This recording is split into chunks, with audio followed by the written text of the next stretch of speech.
आज आपण मराठी विषयामध्ये भाषा आणि कौशल्य विकास या पुस्तकामधून तिसरा पाठ प्रशासनिक मराठी हा शिकणार आहोत। यामध्ये आपण इतिवृत्त लेखन, सभा, सभेचे आयोजन, सभेची सूचना, नमुना,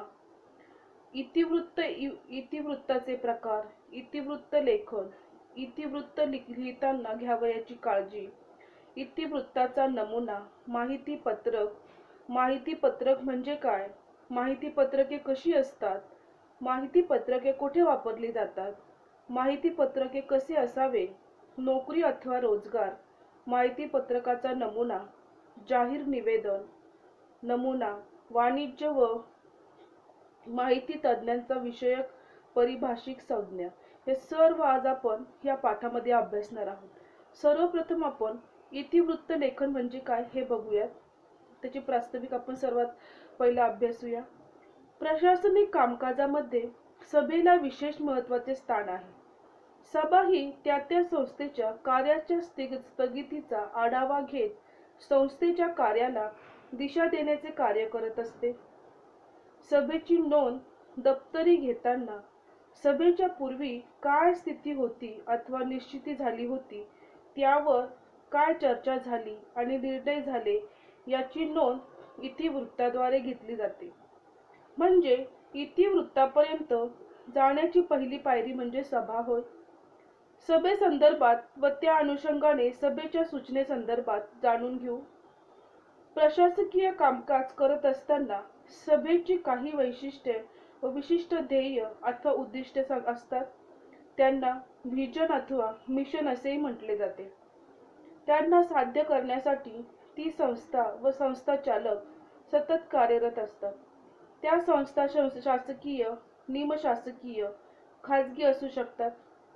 परंतु अंकेक्षण अथवा चौकशीच्या माध्यमातून या संस्थांच्या कामकाजावर सतत शासनाचे अथवा विशिष्ट प्रशासकीय यंत्रणेचे नियंत्रण असते। ही यंत्रणा या संस्थेचे काम विशिष्ट पद्धतीने पारदर्शकपणे होत आहे की नाही या संदर्भात वेळोवेळी चौकशी करत असते। म्हणून कोणत्याही संस्थेला जसे की सामाजिक, सांस्कृतिक, उद्योग, सहकार, स्थानिक स्वराज्य संस्था, बँक या विशिष्ट घटनात्मक बाजूंनी बांधील असतात, त्या विशिष्ट कायदे व नियमांच्या अधीन राहूनच स्थापन झालेले असतात। त्यामुळे त्यांना नियमानुसार विहित नमुन्यांमध्ये कागदपत्रेही पूर्तता करावी लागते। संस्थेचे कामकाज कसे आहे याची दप्तरी नोंद करताना विशिष्ट प्रकारची ती नोंद करावी लागते। म्हणून विशिष्ट प्रकारचे नमुने संस्थांमध्ये वापरले जातात। त्यामध्ये पहिला आहे सभा। संस्थेमध्ये जेव्हा बैठकीचे आयोजन केले जाते तेव्हा त्या बैठकीची एक विशिष्ट रूपरेषा लिहिलेली असते। बैठक कशाची आहे अथवा बैठक कशी संपन्न झाली याची नोंद इतिवृत्ताद्वारे घेतली जाते। तत्पूर्वी संस्थेचे विशिष्ट कामकाजासंबंधीचे नियोजन, वार्षिक नियोजन, एखादा निर्णय घ्यायचा असेल अथवा आढावा घेण्यासाठी किंवा संस्थेत एखादी घटना घडली असेल त्यांच्या चौकशीसाठी सभा घेतल्या जातात। या सभांसाठी विशिष्ट कक्ष असतो, त्यात अध्यक्ष आणि संस्थेचे इतर सभासदही उपस्थित आवश्यक असते। या सभेच्या संदर्भात आणि आधी सूचना काढावी लागते। त्यामुळे विशिष्ट अजेंडा म्हणजे विषय पत्रिका तयार असणे आवश्यक असते। दुसरे आहे सभेचे आयोजन। सभेचे आयोजन करण्यामागे एक विशिष्ट हेतू असतो। एका विशिष्ट करण्यासाठी एखादे विशिष्ट कारण असेल तर ती सभा आयोजित केलेली असते। सभेसाठी कमीत कमी 2 व्यक्ती हजर असणे गरजेचे असते। सभा ही कायदेशीर बाब असल्यामुळे विशिष्ट कायदे, नियम यांच्या अधीन राहून सभेतील चर्चा, विषय, सूचना आधी ठरवून सर्व सभासदांच्या साक्षीने त्यांच्या पूर्ण संमतीने केले जातात। म्हणूनच सभेसाठी विशिष्ट पदाधिकारी व सदस्यांना कायदेशीररित्या एकत्र बोलावले जाते. त्यांना एकत्र बोलावून एक किंवा एकापेक्षा अधिक निर्णय घेणे अथवा निकषापर्यंत पोहोचण्यासाठी चर्चा करणे म्हणजे सभा होय. या सभेची सूचना म्हणजे नोटीस ऑफ द मीटिंग हे सभेच्या उपस्थितीबाबत आवाहन करणारे असते. सभेमध्ये सदस्यांची उपस्थिती राहून सहभाग घ्यावा यासाठी सभेच्या काही दिवस आधी त्यांना या सूचनेद्वारे सूचित केले जाते. सभेच्या सूचनेमध्ये सभेचे दिनांक, वार, वेळ आणि सभेचे ठिकाण नमूद केलेले असते. या सूचनेसोबत सभेचा अजेंडा म्हणजेच विषय पत्रिका पाठविलेला असतो. त्यात कोणकोणते विषय चर्चिले जातात याची नोंद असते. त्यामुळे सभेला उपस्थित राहणाऱ्या सभासदांना त्या विषयावर चिंतन करणे शक्य होते. पुढे आहे सभेची सूचनाचे नमुना. आता सभेची सूचना याचा नमुना कसा तयार करायचा आहे ते आपल्याला त्यांनी दाखवलेला आहे. कला, वाणिज्य व विज्ञान महाविद्यालय पुणे मराठी विभाग सूचना. बघा डाव्या साईडला दिनांक लिहिलेली आहे आणि मधला मजकूर.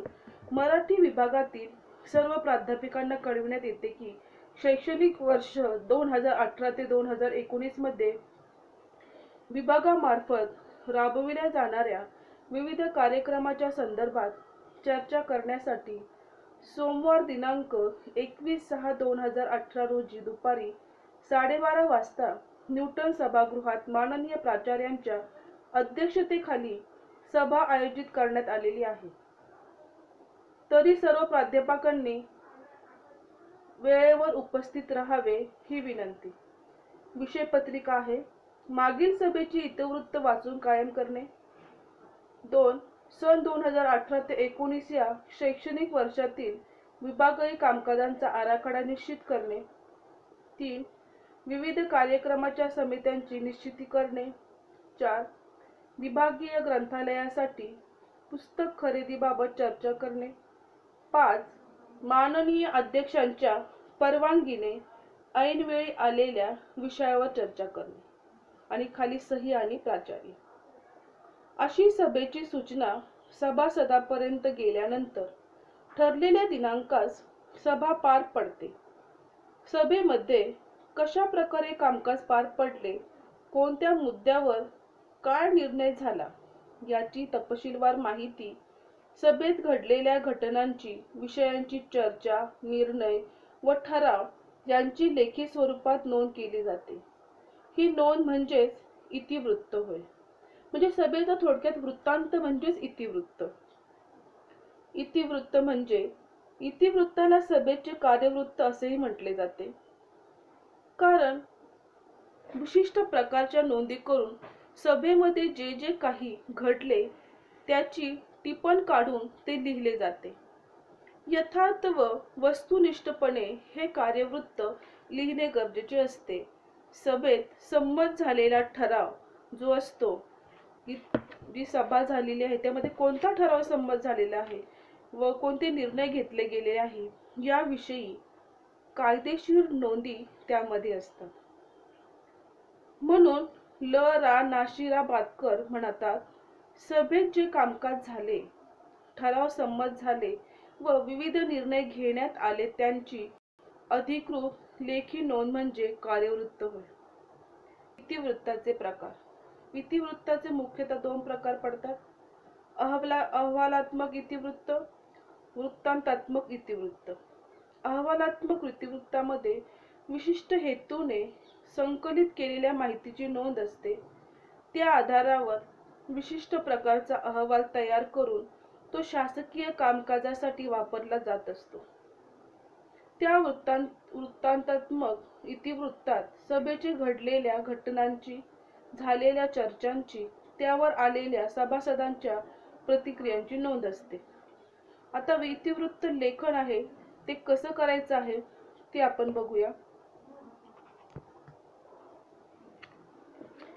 इतिवृत्त लिहिणे ही अत्यंत काटेकोर अशी जबाबदारी आहे. त्यामुळे कायदेशीररित्याच त्याची मांडणी आवश्यक व विशिष्ट प्रकारच्या नमुन्यातही झाली पाहिजे.